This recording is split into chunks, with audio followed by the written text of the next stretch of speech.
Back around 1992, I was in high school. At that time I was a sophomore.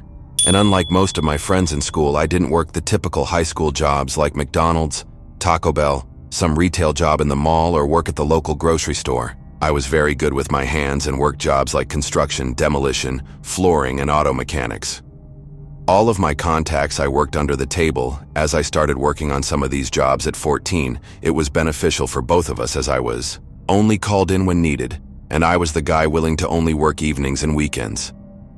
One of my contacts worked doing remodeling projects, like at restaurants, bars, retail shops, and typical commercial projects that we could only work after hours. Like I said, that worked out for both of us because I went to school and would sometimes work after school or weekends.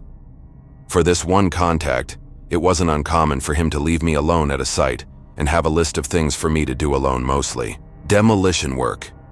I did this while the other crew was doing the installation or remodeling work.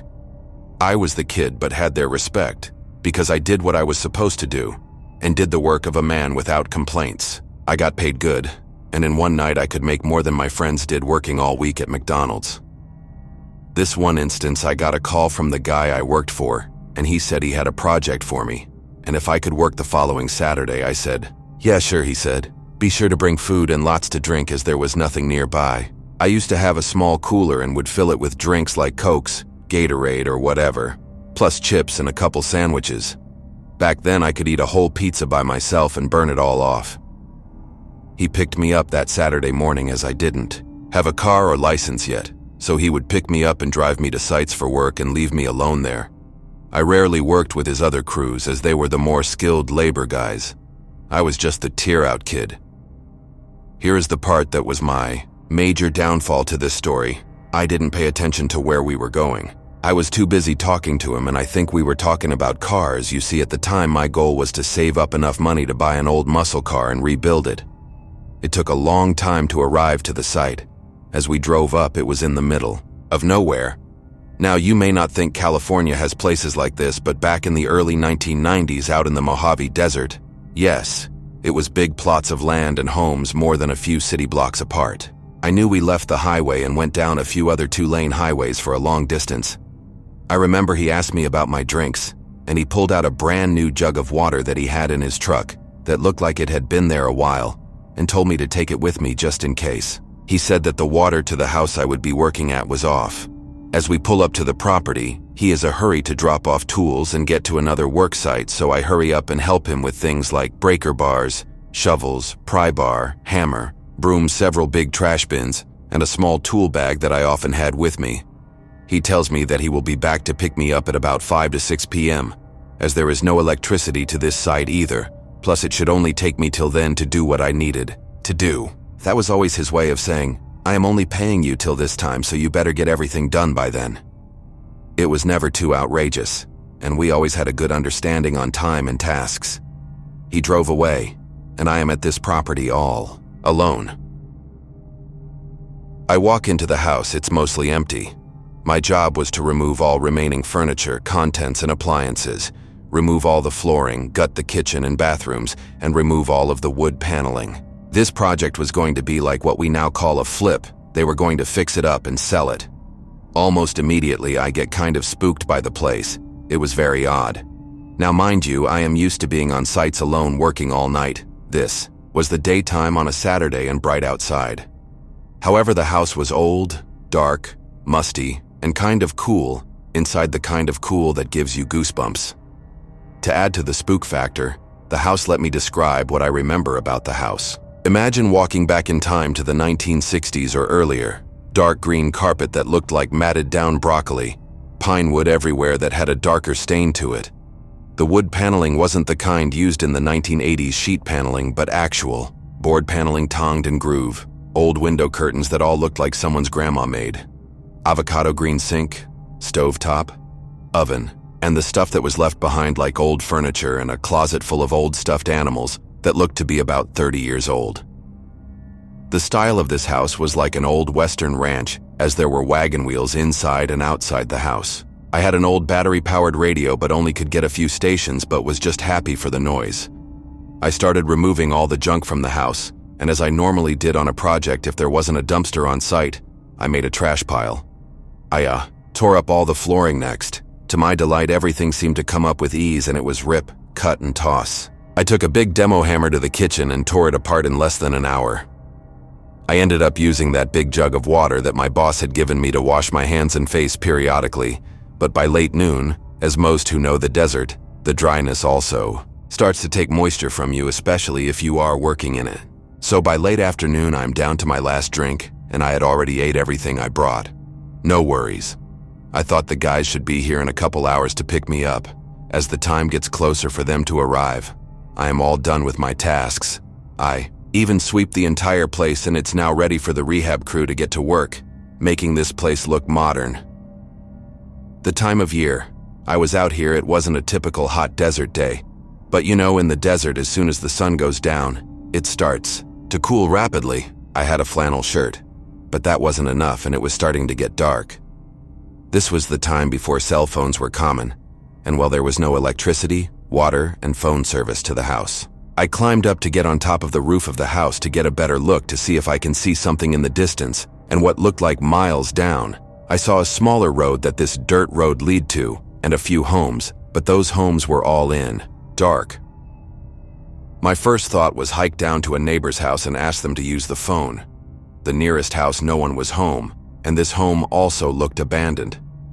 If you remember, the early 90s was the start of a decline of the economy and recession, so it wasn't uncommon for a lot of foreclosed homes and a tract of homes. A lot of those I worked on at that time. I started to think about my options as darkness fast approached. One was to stay at the house until morning, to hike with what little water I had a few miles in the dark Mojave night. 3, wait until early morning and hike out of there to some sort of civilization. It also suddenly occurred to me that no one knew where I was except my boss. I don't know if he told anyone else where I was, and certainly my family wouldn't miss me until maybe Sunday night, but I didn't even tell them I was going to work there. They knew me, and how much I would work to save up for my car, that they never worried about me not coming home.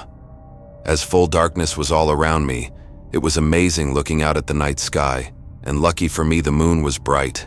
I didn't have a flashlight or any way to make a fire. Even though I tried, I was going to make a small bonfire out of broken up construction debris as the temperatures started to fall, probably down to the low 40s. My only option was to go back inside the empty, creepy house that somehow seemed even more creepy, sitting alone in the dark. At about 8 p.m., the batteries on my radio, which was my only source of little light and noise, started to die.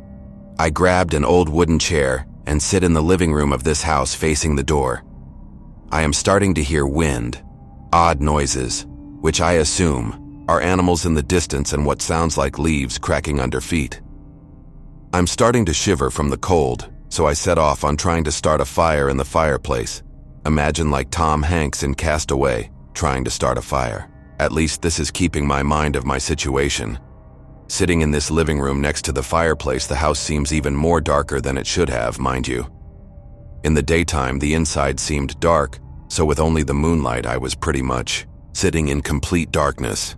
My mind starts to play tricks on me. I am seeing shadows moving outside and inside the house. I am also starting to hear someone talking, like whispers or something.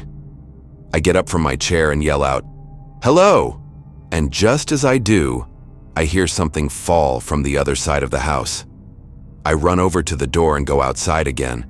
At least in the moonlight I can see better, but off in the distance I hear noises and see movement but can't make it out. I have my pile of tools by the edge of the house ready for when my boss picks me up, so I run over there and grab Big Daddy. It was my heavy pry bar that I used in demo. I was ready to defend myself for who or what was out there. I have to keep moving because my undershirt and flannel shirt wasn't enough to keep me warm. The wind was also starting to pick up, and for as far as I could see, no lights around me. I didn't want to try to make it up on the house again, out of fear of falling in the dark, but I get up on top of the gate just to try and gain a little bit of altitude to see if I see some house lights on nearby or car lights. My mind went to the stories that circled around at the time about how people would come up to Mojave Desert and bury bodies, how there were Satanist groups out here, and how people would go missing for no reason out here. Every noise had me on edge and every shadow had my heart pounding. Now I knew no one was in that house, but I swear I would hear noises from inside. I huddled up on the front porch looking in the living room window, expecting to see someone at any moment. By around 11 p.m., I look at my watch thinking this is going to be a long night, as all this stuff only happened since it got dark. I don't know how I'm going to make it another 6 hours till daybreak. I start thinking the moment it gets to be daybreak, like the moment light starts to appear on the horizon, I am going to take the little water I had left and walk east. I knew going east I would eventually make it somewhere. The dirt road I was off of, I knew that direction lead to a paved road. Closer to midnight, I am wide awake. My eyes are fixed on the dirt road, thinking that any time now a car would come down it, and maybe they can call for help for me. I remember casually turning to look back into the house, as all this time I keep hearing noises, but telling myself maybe a rat or some animal. I see a shadow of a person move from the kitchen to down the hall. I jump up from sitting down, and was like, that is not an animal, that is a human. I start backing my way out of the porch towards the pile and trip over debris and fall down on the ground. I get up but fall again. It was like something pushed me down, or my imagination. But all of a sudden these bright lights are coming closer to me as I am laying on the ground. I jump up, and it's my boss. He is looking at me like, "What the heck are you doing?" I was just so glad to see him. I wasn't mad or anything, just asked him what happened. He said that he was sorry, but he thought the other crew was coming to get me, and they thought that he was coming. So no one actually came. He said it wasn't until later in the evening he asked the other crew leader about how far along I got that he said I didn't go get him. Well, it took him almost 2 hours from where they were working to come get me. He felt really bad and told me he was going to pay me for the entire time I was out there. He also grabbed a can of Coke from his cooler and asked me if I was thirsty, and I drank that all in one gulp. Once we got back towards civilization, he went through a fast food drive-thru and I ate like I had never ate before. As he was driving me home, I asked him about the house. I told him how creepy it was. He said he didn't have any information on the house, only just what we were supposed to do. After that, I made sure to always keep extra batteries, flashlight, and double the amount of liquid. My mind went to the stories that circled around at the time about how people would come up to Mojave Desert and bury bodies, how there were Satanist groups out here, and how people would go missing for no reason out here. Every noise had me on edge and every shadow had my heart pounding. Now I knew no one was in that house, but I swear I would hear noises from inside. I huddled up on the front porch looking in the living room window, expecting to see someone at any moment. By around 11 p.m., I look at my watch thinking this is going to be a long night, as all this stuff only happened since it got dark. I don't know how I'm going to make it another 6 hours till daybreak. I start thinking the moment it gets to be daybreak, like the moment light starts to appear on the horizon, I am going to take the little water I had left and walk east. I knew going east I would eventually make it somewhere. The dirt road I was off of, I knew that direction lead to a paved road. Closer to midnight, I am wide awake. My eyes are fixed on the dirt road, thinking that any time now a car would come down it, and maybe they can call for help for me. I remember casually turning to look back into the house, as all this time I keep hearing noises, but telling myself maybe a rat or some animal. I see a shadow of a person move from the kitchen to down the hall. I jump up from sitting down, and was like, that is not an animal, that is a human. I start backing my way out of the porch towards the pile and trip over debris and fall down on the ground. I get up but fall again. It was like something pushed me down, or my imagination. But all of a sudden these bright lights are coming closer to me as I am laying on the ground. I jump up, and it's my boss. He is looking at me like, "What the heck are you doing?" I was just so glad to see him. I wasn't mad or anything, just asked him what happened. He said that he was sorry, but he thought the other crew was coming to get me, and they thought that he was coming. So no one actually came. He said it wasn't until later in the evening he asked the other crew leader about how far along I got that he said I didn't go get him. Well, it took him almost 2 hours from where they were working to come get me. He felt really bad and told me he was going to pay me for the entire time I was out there. He also grabbed a can of Coke from his cooler and asked me if I was thirsty, and I drank that all in one gulp. Once we got back towards civilization, he went through a fast food drive-thru and I ate like I had never ate before. As he was driving me home, I asked him about the house. I told him how creepy it was. He said he didn't have any information on the house, only just what we were supposed to do. After that, I made sure to always keep extra batteries, flashlight, and double the amount of liquid. It It all started as a typical, uneventful evening. I had spent the entire day working from home, buried under emails and spreadsheets. By the time the clock hit 2:30 a.m., I was mentally drained but oddly restless.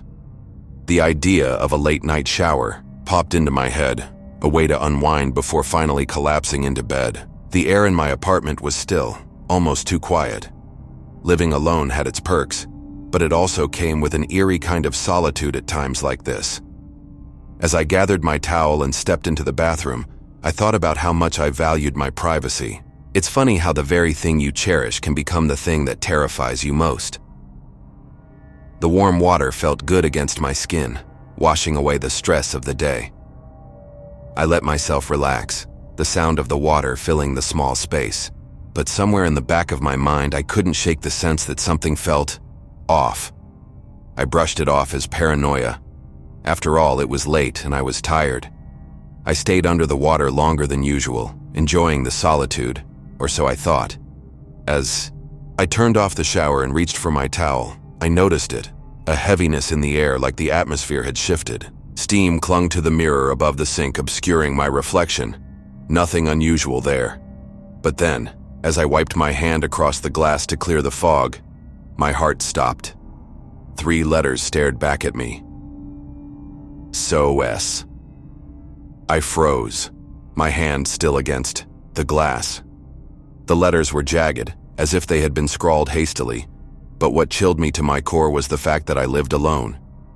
No one had been in my apartment for weeks. I immediately tried to rationalize it. Maybe I had written it days ago and forgotten? No, that didn't make sense. My mirror had been spotless earlier that day. My pulse quickened as I backed away, the mirror now feeling like some kind of portal, something unnatural. I wrapped myself in the towel, my mind racing to find an explanation. Maybe it was a prank? No, that was impossible. I double-checked the locks on my doors every night, and no one had a spare key. Could it have been condensation forming random patterns? I laughed nervously at my own desperation to dismiss what I'd seen. But as I stood there staring at the mirror, a cold draft swept through the bathroom, making the hair on my arms stand up. My apartment was always sealed tight, no open windows or vents that could explain the sudden chill. I left the bathroom, my heart pounding, and double-checked every door and window. They were all locked, just as I had left them. Still, I couldn't bring myself to go back into the bathroom. I sat on the edge of my bed, towel still wrapped around me, trying to calm my nerves. That's when I heard it. A faint tapping sound, like fingernails against glass. It was coming from the bathroom. My throat tightened as I stood up, every fiber of my being screaming at me to stay put. But curiosity, or maybe stupidity, got the better of me. I crept toward the bathroom, each step feeling heavier than the last. When I reached the doorway, I stopped, straining to hear. The tapping had stopped, replaced by an oppressive silence. My reflection in the mirror was fogged again, but this time, there were no letters. Just me, pale and wide-eyed. I let out a shaky breath, convincing myself it had to be my imagination, but as I turned to leave, I heard it again. This time, it was louder and coming from the other side of the bathroom wall. I grabbed my phone, the flashlight trembling in my hand as I scanned the bathroom. Everything looked normal, but the uneasy feeling only grew stronger. The walls, the floor, even the shower curtain seemed to mock my attempts at finding something tangible. Just as I turned off the light to leave, I felt it, a soft but distinct breath against my neck. I spun around, my phone's flashlight darting across the room, but there was nothing there. The air felt thick, suffocating. That's when I noticed something new in the mirror. Behind me, barely visible in the foggy glass, was the outline of a figure. It wasn't clear, just a shadowy shape, but it was enough to send me running out of the bathroom and slamming the door shut behind me. My breaths came in short, panicked gasps as I pressed my back against the door, trying to convince myself that I hadn't just seen what I thought I did. I didn't sleep that night. I sat on the couch with every light in the apartment turned on, clutching a kitchen knife for some semblance of protection. Hours passed and nothing happened. By morning, the terror seemed almost like a bad dream. Almost. When I finally gathered the courage to check the bathroom, the mirror was clean. No fog, no letters, no shadowy figures. I told myself it had to be stress, an overactive imagination. But as I stepped into the hallway to leave for work, I stopped dead in my tracks. Written in faint, almost imperceptible letters on the inside of my front door was the same chilling message. So see, my stomach turned as I realized that whatever this was, it wasn't confined to my bathroom. It was following me. I moved out of that apartment within a week, unable to shake the feeling that I was being watched. Friends and family laughed when I told them the story, chalking it up to stress or sleep deprivation. But I know what I saw. Even now, in my new place, I'll occasionally catch glimpses of fogged mirrors or hear faint tapping sounds at odd hours of the night. The most unsettling part? A few months after I moved, I heard that the tenant who moved into my old apartment had vanished without a trace. Police found no signs of foul play, but when they searched the apartment, they found something chilling. The letters SOS scratched into the bathroom mirror, deep enough to leave permanent marks. Whatever had haunted me was still there, waiting for its next victim. I went to get McDonald's in the nearest city to us, which is about 20 minutes away. After that, I decided to go down to my grandma's house instead of going straight home. For context, she lives down a long farm road to which you also have to turn off down a half-mile dirt driveway just to get to her house. I arrived there at around 9 p.m. and I went in and visited with my grandmother and my brother who lives with her ever since my grandpa passed away, so that she won't have to live down there all alone. My brother and I took out my grandma's dog to pee around 10:30 p.m. and we just sat outside listening to music and talked for a while. At that point, I was starting to get cold because this is East Texas, and I am not yet used to it getting down into the low 40s at night, so I was about ready to head inside. I noticed something moving in the corner of my eye near the large metal shop that sits a few hundred yards from the house. I didn't really take too much notice though, because it is not uncommon for deer or raccoons to come snooping around in the yard, and plus my grandma's dog wasn't barking, so I thought that it might have just been my eyes playing tricks on me. We finally headed back inside and my grandma went to sleep around 11 p.m., so me and brother stayed up and played Among Us and watched YouTube for a while. At around 2:30 a.m. I was very tired and ready to go home, so I asked my brother to walk with me to the door and make sure that I get out to my car because I am always very paranoid, especially at night. He joked around and said that he would turn the light off on me and lock the door, and I freaked out and begged him to walk me out to the car, to which he finally humored me. I got in my car and immediately locked the doors, and I saw the porch lights turn off as I was driving off back down the dirt road. I got home within 10 minutes and fixed myself some ice cream before I sat down and enjoyed some creepy horror stories on YouTube. Another 15 or so minutes passed and I got a FaceTime call from my brother, to which I picked up almost immediately. I could tell that he was freaked out about something, but he wasn't saying anything right away, so I asked him what was wrong. The following is my best attempt to paraphrase what my brother told me. He said that after I left that he went back outside to listen to some music and sit on the porch. He had the music on his phone up pretty loud, which would usually mask any noises of animals coming from the nearby woods. After a few minutes of listening to music, he said that he heard what he thought to be sounds of metal banging around, so he quickly paused the music and listened to see if he could hear the sound again. He stood up and looked towards the shop and the boat shed, which are adjacent to each other and are a few hundred yards away from where he was standing.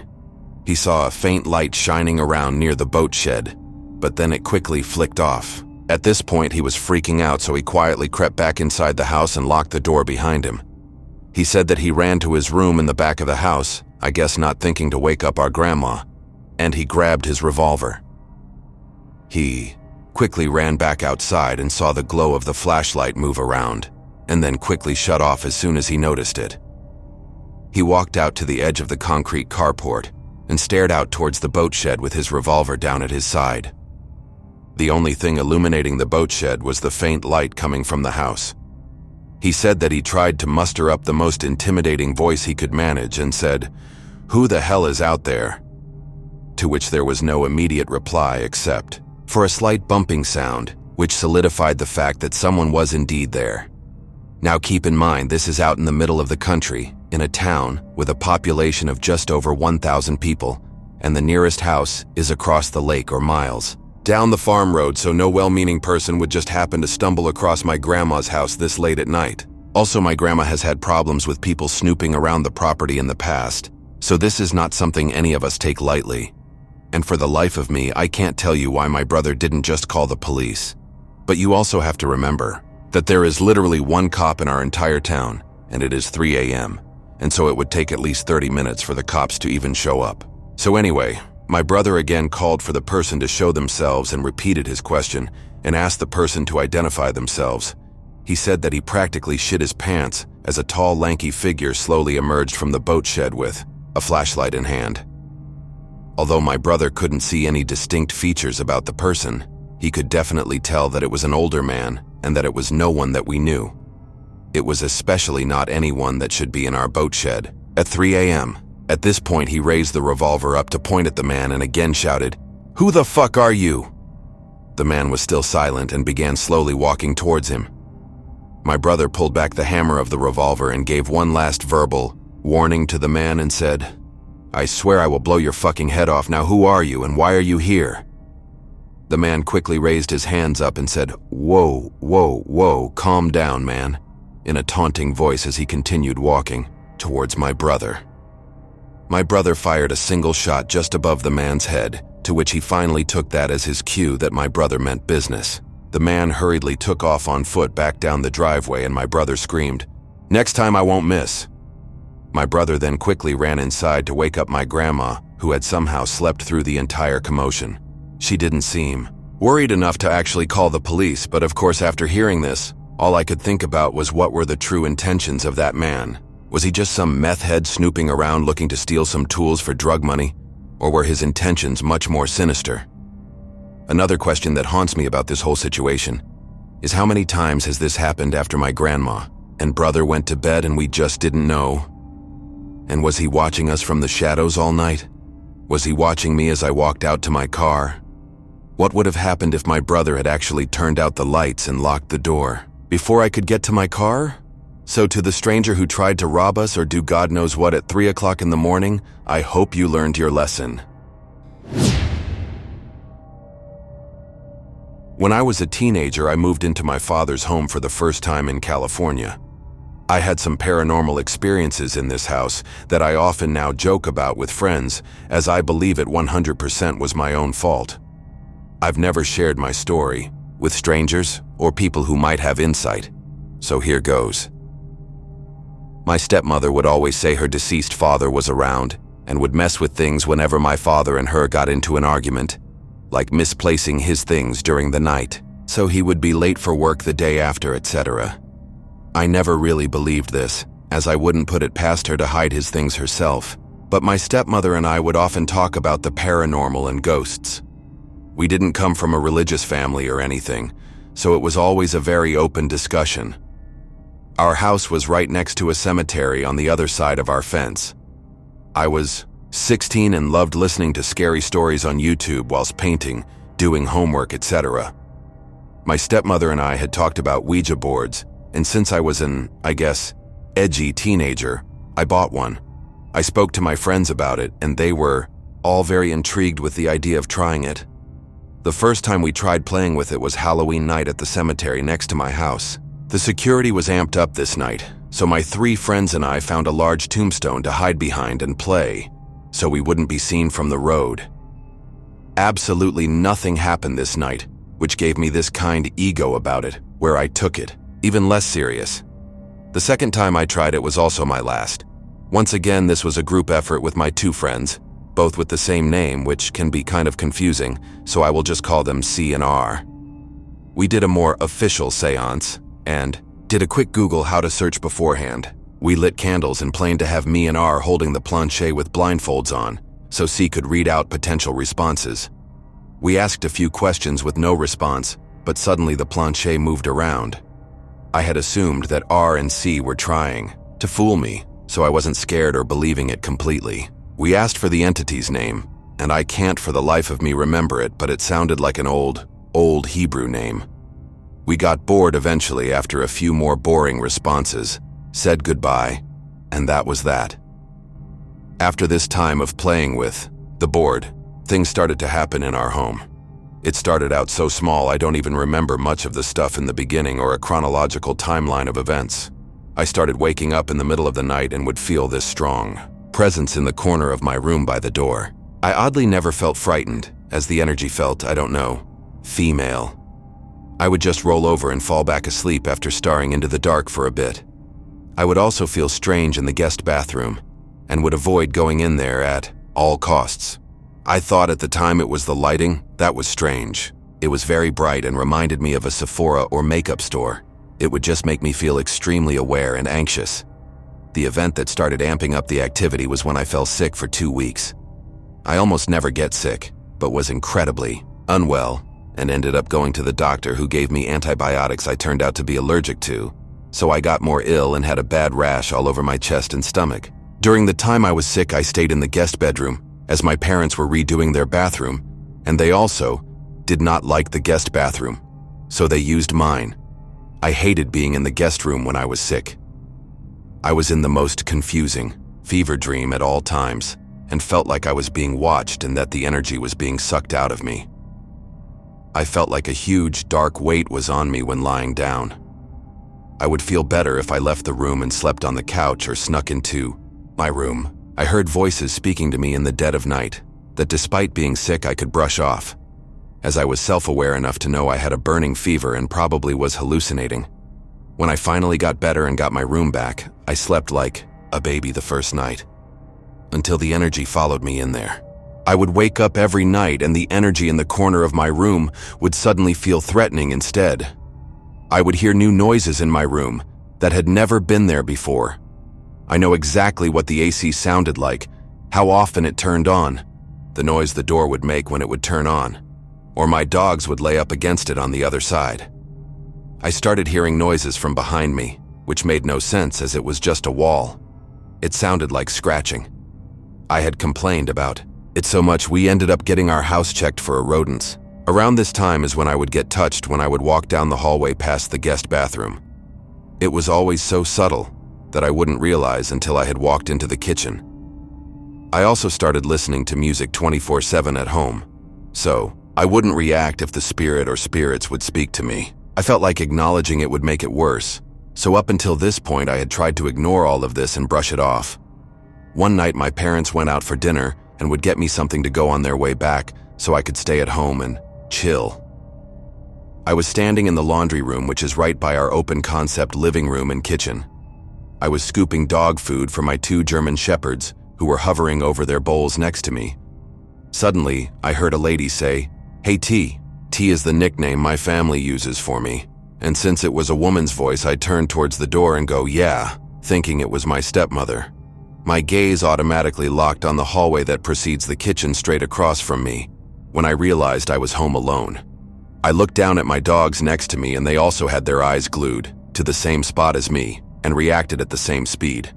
I walked a few steps out and my dogs followed timidly, which was strange. Suddenly, like I was in a cheesy horror film, my dog's ball rolled from behind the kitchen counter and stopped when it hit the wall ahead of us. Keep in mind my doggers were sat right next to me, so they couldn't have dropped the ball and it rolled.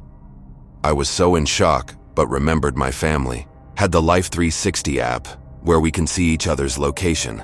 So I check, and my parents were going well over the speed limit on the freeway 20 minutes away. I didn't even know what to do, so I just fed my dogs with tears in my eyes and went to hide by my desk in my room. The scariest event that happened, although terrifying and sat with me for a long time, I still take with a grain of salt, as I had smoked some weed a few hours before. I hadn't tried it many times before that, but had gotten home and took a nice warm shower and listened to some music. I normally got super paranoid when high, but I was coming down from it, and more relaxed than usual. I was so relaxed I even walked around my room naked after I had gotten out the shower, which is something I never do, as I am extremely reserved and find clothing comforting. But I was walking around my room and wanted to move my bowl of sewing pins from my dresser over to my desk. I dropped the bowl and had to bend down and dig into my nude carpet to find all of them again. As I bent down, all naked and vulnerable, I suddenly felt like the walls were closing in on me and heard whispers from the walls, I guess. It was coming from all around, so I was hurrying to pick up the pins. My vision also started to blur, and I was feeling a tightness in my chest. Suddenly, I had a deep growl from over my shoulder that made my entire body tense up, all the hairs raised and instant goosebumps along with tears in my eyes. I jumped into my bed to feel a sense of comfort and hide my body from this invisible thing. I laid in my bed and hid like a little kid even though I was 16 years old. I have never been so frightened in my life. I laid there for so long and had to pee so bad, but dreading having to get up again. I FaceTimed my best friend to comfort me and explain what had happened, so I felt safer getting up, quickly throwing on some clothes and went to the bathroom. This experience scared me so bad I also didn't touch weed for over 2 years, but when I hit uni I became a functional pothead during exams and have never had any experiences like this when high. After this event, nothing major and scary happened again. I would still hear a woman's voice from time to time, and our kitchen sink would turn on so I could hear it from my room. But that was the last time I was scared of anything paranormal. After my family moved to another state, nothing else has happened to me since. My stepmother threw my Ouija board out during the move, so it never got to touch base in the new house. I feel that from playing with the Ouija board, I opened up some sort of contact that otherwise wouldn't have been known. I have tried to psychoanalyze the situation and the living situation I was in.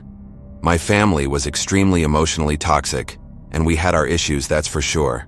So I have considered if the mental toll of my family dynamic manifested itself in some anxieties for this unseen force. However, in the new house, nothing has ever happened, and our family dynamic became worse there, so I don't believe that's the cause. I'd like to hear what you think. Was I just a paranoid and anxious teen with some family troubles and interest in the paranormal that then made me believe things were happening around me? Or did I open some communication with R and C through the board that one night? Or a whole third option,